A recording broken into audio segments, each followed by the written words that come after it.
नमस्कार बच्चों। आज हम लोग फाइनल अकाउंट का क्वेश्चन नंबर 15 करेंगे। चलिए स्टार्ट करते हैं। With consideration of following trial balance and adjustment of first and एसा prepare final accounts for the ending on 31 March 2017 of their form. तो ये आपको बैलेंस शीट दिया है। सबसे पहले कैपिटल और ड्रॉइंग्स आपको पता है इसकी एंट्री कहाँ आती है, इसके बारे में हम चर्चा नहीं करेंगे ज़्यादा। फिर गुडविल ये एसेट्स होता है, पेटेंट्स एंड ट्रेडमार्क ये भी एसेट्स होता है। रिसीवेबल्स का मतलब होता है डेटर्स। तो कहीं भी आपको रिसीवेबल्स दिखे तो इसका मतलब आपको डेटर्स लिखना है। पेएबल्स इसका मतलब क्रेडिटर्स।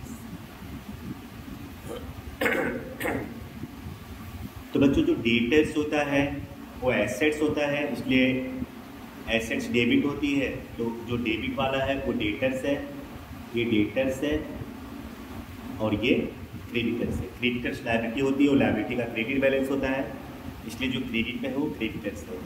अकाउंट्स ऑफ गुड्स ये भी नया आया। अकाउंट्स ऑफ गुड्स मतलब purchase and sales. Purchase and sales. Accounts of goods अगर आपको दिया है इसका मतलब वो परचेस और सेल्स है। डेबिट में जो दिया हुआ है वो परचेस है, ये परचेस है, और क्रेडिट में जो हुआ है सेल्स है। परचेस और सेल्स, ठीक है। अकाउंट्स ऑफ गुड्स वो आप परचेस और सेल्स समझेंगे, ठीक है। मशीन ये एसेट्स होता है। ओपनिंग स्टॉक ट्रेडिंग के डेबिट में आता है। फर्नीचर एसेट्स है। Goods return account, goods return account जो डेबिट वाला होगा वो सेल्स रिटर्न एंड क्रेडिट वाला परचेस रिटर्न। तो गुड्स रिटर्न मतलब सेल्स रिटर्न और परचेस रिटर्न, ओके। तो जो डेबिट में है वो सेल्स रिटर्न और जो क्रेडिट में है वो परचेस रिटर्न। वेजेस ट्रेडिंग में आएगा। अब डेप्रिसिएशन ऑन फर्नीचर आया। तो ध्यान में रखना बच्चों, ये अगर किसी भी एसेट्स का डेप्रिसिएशन आपको ट्रायल बैलेंस में दिया हो, आप चेक करो कि क्या उसका डेप्रिसिएशन एडजस्टमेंट में भी दिया है क्या। तो हाँ देखो यहाँ पे fourth adjustment, provide depreciation 10% on furniture. तो अगर ऐसा हो आपको डेप्रिसिएशन ट्रायल बैलेंस में भी दिया हो और एडजस्टमेंट में भी दिया हो, तो ऐसे सिचुएशन में ट्रायल बैलेंस वाला जो डेप्रिसिएशन है वो फर्नीचर या एसेट्स में जुड़ जाएगा, ये प्लस हो जाएगा फर्नीचर में। तो ट्रायल बैलेंस वाला जोड़ करके एडजस्टमेंट वाला डेप्रिसिएशन आपको माइनस करना है, ठीक है। तो ध्यान रखिएगा, अगर किसी भी एसेट्स का डेप्रिसिएशन आपको ट्रायल बैलेंस और एडजस्टमेंट दोनों में दिया गया हो, तो जो ट्रायल बैलेंस वाला डेप्रिसिएशन होगा आपको उसे जोड़ना है और एडजस्टमेंट वाला डेप्रिसिएशन माइनस करना है, ठीक है। आगे स्टेशनरी एंड प्रिंटिंग ये पीएनएल में आएगा, प्रॉफिट एंड लॉस में। बिल्डिंग ये एसेट्स है। लीगल चार्ज ये एक्सपेंस है। कैश बैलेंस ये एसेट्स है। रेलवे फ्रेट ये परचेस एक्सपेंस है। परचेस एक्सपेंस ट्रेडिंग में आएगा। Insurance premium profit and loss expense है। बिल्स, तो बच्चों देखो बिल आपको डेबिट और क्रेडिट दोनों में दिया हुआ है। तो जो डेबिट में है वो बिल्स रिसीवेबल और जो क्रेडिट में है वो बिल्स पेएबल। आपको पता होना चाहिए बिल रिसीवेबल जो होता है वो एसेट्स होता है और एसेट्स डेबिट होता है, इसलिए डेबिट वाला एसेट्स और क्रेडिट वाला लायबिलिटी में आएगा। पोस्टेज एक्सपेंस ये एक्सपेंस है। Bad date and bad debt reserve इसकी आपको इसका फॉर्मेट पता होगा। डिस्काउंट डेबिट में है तो डिस्काउंट अलाउड और क्रेडिट में है तो डिस्काउंट रिसीव्ड, ओके। ये डिस्काउंट अलाउड है और ये डिस्काउंट रिसीव्ड है। स्टैम्प ऑन हैंड्स ये एसेट्स होता है। स्टैम्प ऑन हैंड्स ये एसेट्स है और बैड डेट रिटर्न ये हमारी क्या होती है, इनकम। तो जो डेबिट वाला है वो तो एसेट्स में आएगा और जो क्रेडिट वाला है वो पीएनएल में आएगा, ठीक है। उसके बाद 12% HDFC लोन ये लायबिलिटी है और 1/7/16 से है, तो इंटरेस्ट काउंट करते समय उसको ध्यान रखेंगे। HA लिख दो, हिडन एडजस्टमेंट है। First adjustment closing stock ₹10,000 out of which 50% has no market value, उसको इसी में राउट ले लो। Legal charge include of legal charge और बिल्डिंग परचेस, बिल्डिंग और लीगल चार्ज पे पहले टिक कर लो, बिल्डिंग पे 2 और लीगल चार्ज पे भी 2। फिर provide 5% bad debt reserve on debtors, ये रहा डेटर्स, उस पर टिक कर लो नंबर 3। उसके बाद provide depreciation on furniture, furniture पर टिक कर लो नंबर 4। और उसके बाद बिल्डिंग पे टिक कर लो अगेन नंबर 4।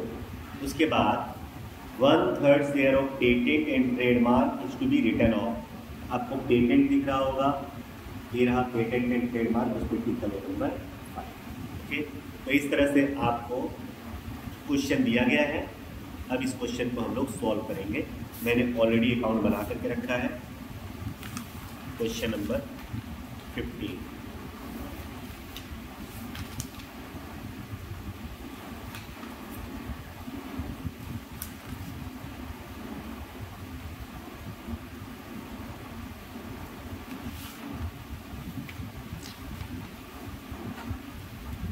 चलिए तो स्टार्ट करते हैं। हमको यहाँ पे सिर्फ नाम चेंज करना है थोड़ा सा। कैपिटल अकाउंट में हर्ष एंड ऐसा, यहाँ पे भी पहले हर्ष और उसके बाद ऐसा।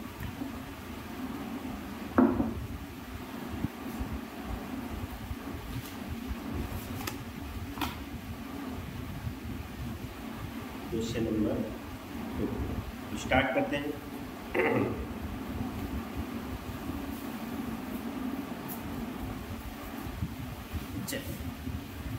सबसे पहले आपको दिया हुआ है कैपिटल के क्रेडिट में लिखते हैं 1/4/2016 by balance note down. Capital credit वाला होता है, क्रेडिट में है 35,000 एंड 15,000, 35,000 एंड 15,000। उसके बाद ड्रॉविंग्स डेबिट में आएगा,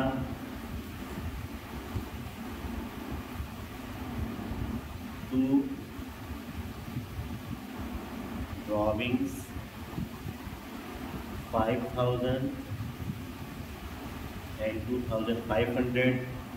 उसके बाद गुडविल एसेट्स में आएगा, एसेट्स में लिख देंगे गुडविल एज इट इज, कोई एडजस्टमेंट नहीं है,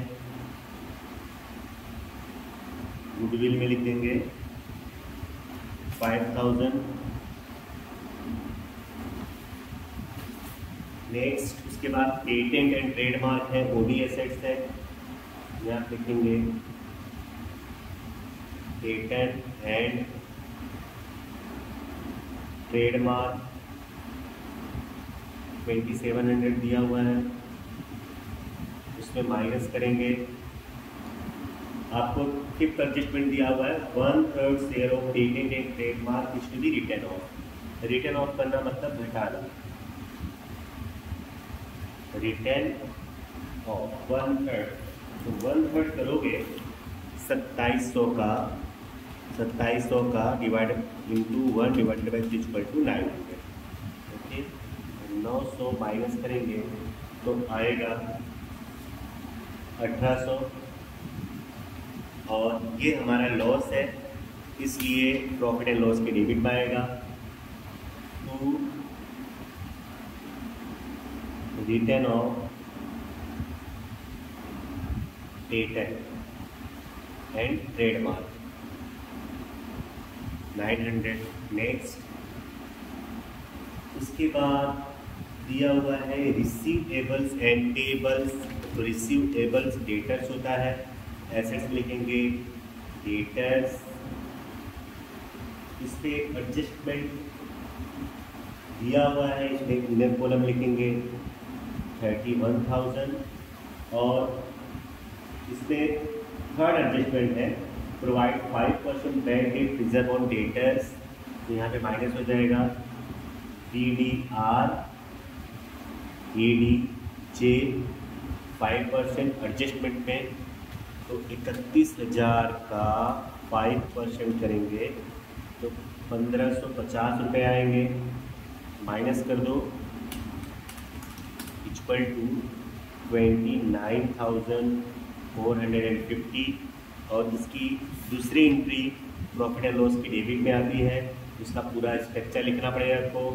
पहले टू बैड डेट आपको ट्रायल बैलेंस वाला लिखना है, फिर प्लस बैड डेट आपको एडजस्टमेंट वाला लिखना है, प्लस DDR आपको एडजस्टमेंट वाला लिखना है, फिर माइनस DDR आपको ट्रायल बैलेंस वाला। मतलब ये तीनों जोड़ने हैं आपको। अब देखो बैड डेट ट्रायल बैलेंस में अगर आप देखोगे तो नीचे से फोर्थ में बैड डेट आपको दिया हुआ है 1,500 1,500। और एडजस्टमेंट में बैड डेट तो है ही नहीं, तो उसको डैश कर दो। और बैड डेट रिजर्व आपको दिया है 1,550, उसको प्लस कर दो। उसके बाद bad debt reserve trial balance में आपको दिया है, ये तो प्लस होगा। और यहाँ पे दिया है 2,000, 2,000 माइनस करेंगे। आउटर में 1,500 plus 1,550 3,000 minus 2,000 equal to 1,050 1,050। Next उसके बाद क्रेडिटर्स पेबल्स, मतलब क्रेडिटर्स ऊपर कोई एडजस्टमेंट नहीं है, तो एज इट इज 4 लाइन छोड़ करके क्रेडिटर्स लिख दो। लायबिलिटी में क्रेडिट वाला 25,000। उसके बाद अकाउंट ऑफ गुड्स, तो परचेस और सेल्स ट्रेडिंग की डेबिट में आएगा। तो परचेस डेबिट वाला है 40,000, परचेस होगा। और minus purchase return, purchase return मैंने नीचे आपको बताया था, गुड्स रिटर्न दिया हुआ है। तो जो डेबिट वाला होता है वो परचेस रिटर्न है 5,000 है, माइनस कर दो तो आउटर में 35,000। उसके बाद सेल्स क्रेडिट में आएगा, बाय सेल्स इनर कॉलम 89,250। और उसमें से सेल्स रिटर्न माइनस होता है, ये तो इजी पॉइंट से आपको पता ही होगा। सेल्स रिटर्न माइनस करेंगे तो नीचे दिया हुआ है 7,500, डेबिट वाला सेल्स रिटर्न होता है। अगर वो माइनस करोगे तो 89,250 माइनस 7,500 इक्वल टू 81,750। नेक्स्ट उसके बाद मशीन है, वो एसेट्स में आएगा, कोई एडजस्टमेंट नहीं है, तो एज इट इज आउटर में machine outer column 15,000। Next opening stock trading के डेबिट में आता है सबसे ऊपर, टू ओपनिंग स्टॉक दिया हुआ है 6,000। उसके बाद फर्नीचर एसेट्स है, एसेट्स में लिखेंगे फर्नीचर 3,000 इनर कॉलम। अब उस पर डेप्रिसिएशन आपको ट्रायल बैलेंस और एडजस्टमेंट दोनों में दिया हुआ है, तो ट्रायल बैलेंस वाला आपको ऐड करना है, DET ट्रायल बैलेंस वाला 300 नीचे आपको देखो दिया हुआ है, तो 300 जोड़ दो तो हो जाएगा 3,300। फिर माइनस DET आपको दिया हुआ है एडजस्टमेंट में एडजस्टमेंट कितना परसेंट दिया हुआ है, फर्नीचर पर 10%, तो 10% आएगा 330, माइनस कर दो, तो 3300 में से 330 माइनस करेंगे तो आएगा 2970। और जो एडजस्टमेंट वाला जो डेप्रिसिएशन है वही आपको पीएनएल की डेबिट पे लिखना है। यहाँ आप लिखेंगे 2 DEP ऑन फर्नीचर 330, 330, ठीक है। नेक्स्ट फर्नीचर हो गया, गुड्स रिटर्न हो गया, वेजेस क्रेडिट में आएगा, टू वेजेस अकाउंट, वेजेस है 4000। उसके बाद डेप्रिसिएशन ऑफ फर्नीचर हो गया, स्टेशनरी एंड पेंटिंग पीएनएल में आएगा, टू स्टेशनरी एंड प्रिंटिंग वो दिया हुआ है, स्टेशनरी एंड प्रिंटिंग 1550। इसके बाद बिल्डिंग एसेट्स है, बिल्डिंग एसेट्स में लिख दो, बिल्डिंग एसेट्स में इनर कॉलम 46,000। अब एक बात बच्चों ध्यान में रखना, इसमें एडजस्टमेंट नंबर 2 भी है 4 भी है। तो पहले सेकेंड में बोला हुआ है,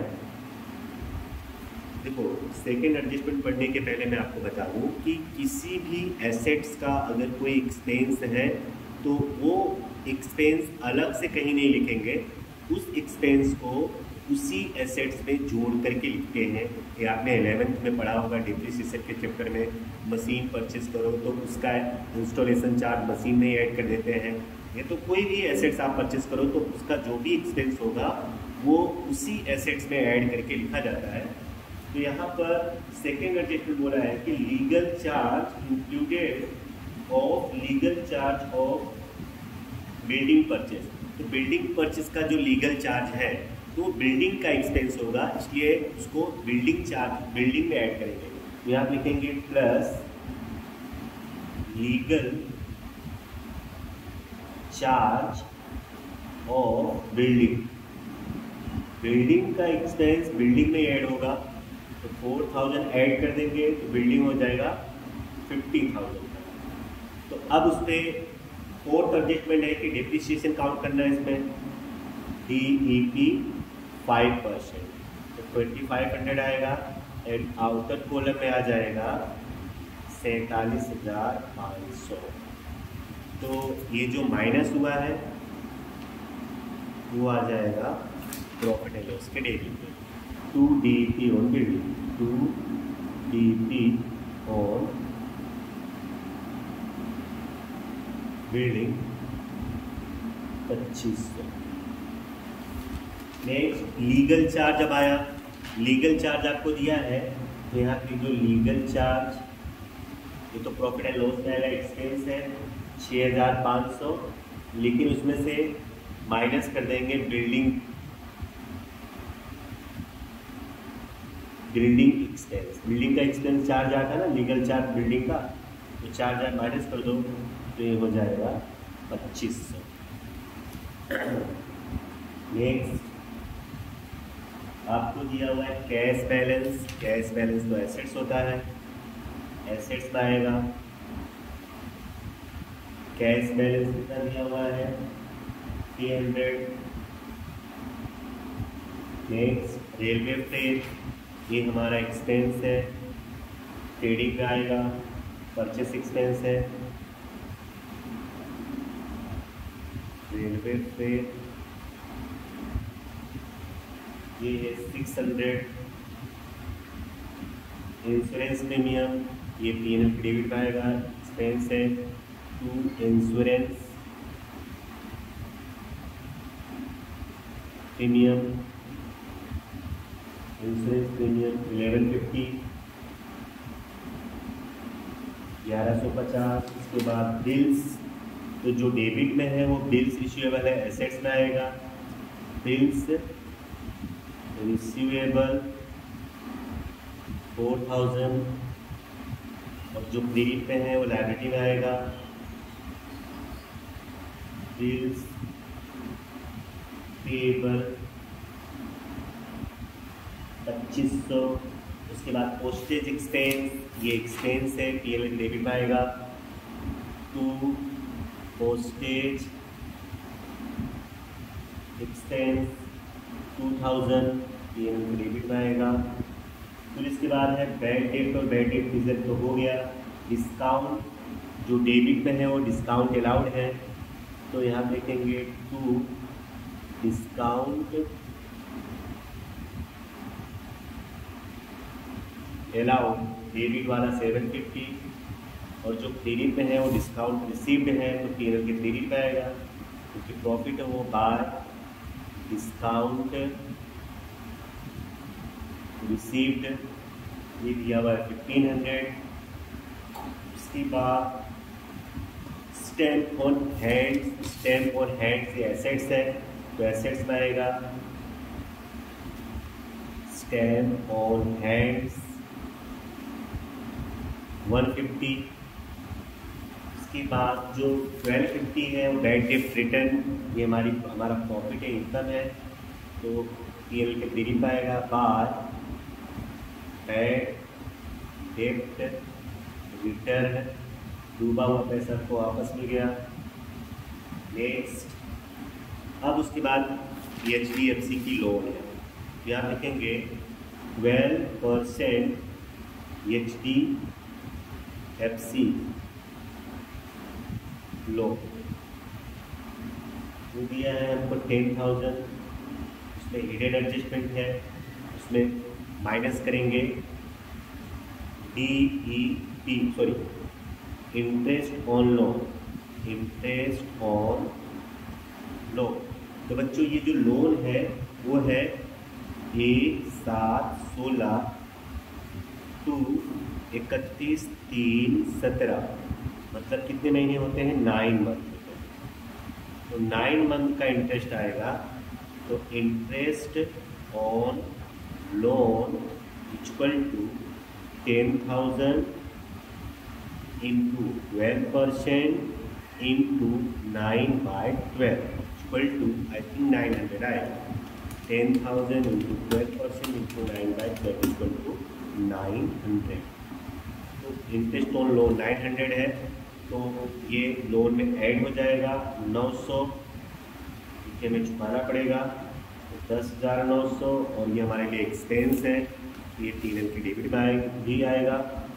टू इंटरेस्ट ऑन लोन 900।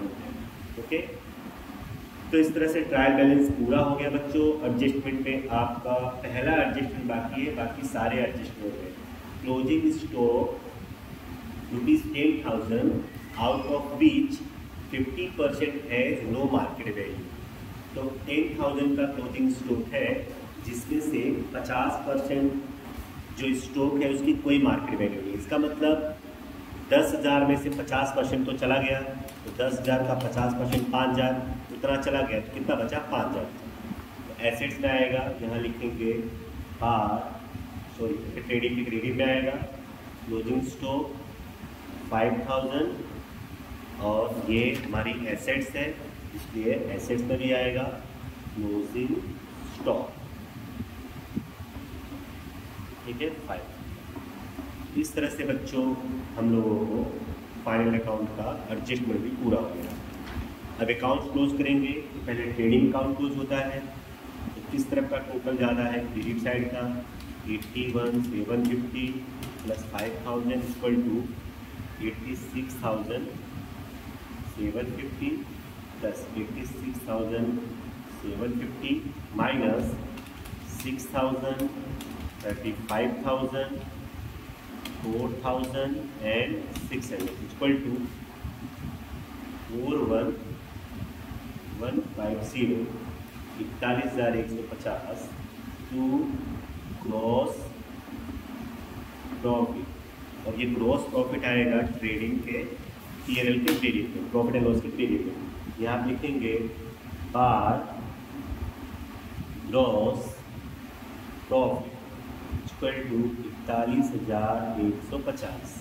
अब इसको क्लोज करेंगे तो 41,150 प्लस 1,500 प्लस 1,250, ये टोटल होगा 43,900।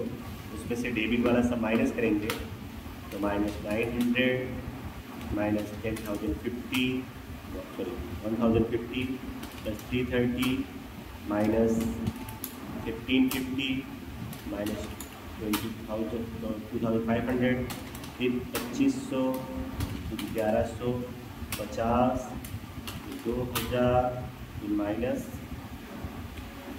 750, उसके बाद 900, तो आएगा 30,270।